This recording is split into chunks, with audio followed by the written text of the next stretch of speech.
नादिन, हैदराबाद में फटाकनि जी फैक्ट्री में धमाके वारे केस में नामज़द जवाबदार शकील पठान के पुलिस गिरफ्तार करे वरितो आहे। वधीक तफ़सीलात सां टेलीफोन लाइन ते मौजूद आहे मेहरान टीवी जो रिपोर्टर सलीम मला। जी सलीम, छा तफ़सील आहिनि? जी बिल्कुल, लतीफ़ाबाद 10 नंबर वारे इलाइक़े में जेका फटाकनि जी फैक्ट्री में धमाको थियो हुयो, उन हवाले सां पुलिस FIR में नामज़द हिकु ॼणो आहे शकील, हुनखे गिरफ़्तार कयो आहे। इन हवाले सां जेको आहे SSP हैदराबाद अब्दील हुसैन चांडियो जो चवणु आहे त जवाबदार शकील खां जांच जारी आहे।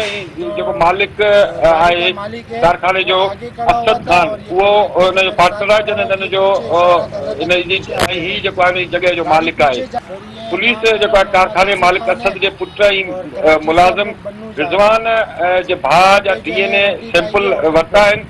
सैंपल जी रिपोर्ट अचण खां पोइ ही तस्दीक थी सघंदी त नामालूम लाशनि में असद ऐं हुनजा मुलाज़िम त शामिल न आहिनि। SSP हैदराबाद जो चवणु आहे त जांच में हिकु ॻाल्हि साम्हूं आई आहे त धमाके वक़्तु जेको फैक्ट्री मालिक असद हुयो, उहो फैक्ट्री जे अंदरि मौजूदु हुयो ऐं पटाका फैक्ट्री धमाके जे वाक़े में हिन वक़्तु ताईं 9 माण्हू पहुची चुका आहिनि।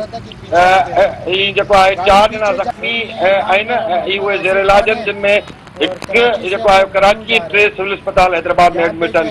हुते जेके थियल 9 ॼणा आहिनि, उन्हनि मां 3 ॼणनि जी सुञाणप थी आहे ऐं पुलिस जेको आहे केस दाख़िल करे उन खां पोइ मुलज़िमनि जी जेके गिरफ़्तारी आहे उन लाइ छापामारी जो जेको सिलसिलो आहे उहो शुरू करे छॾियो आहे। जी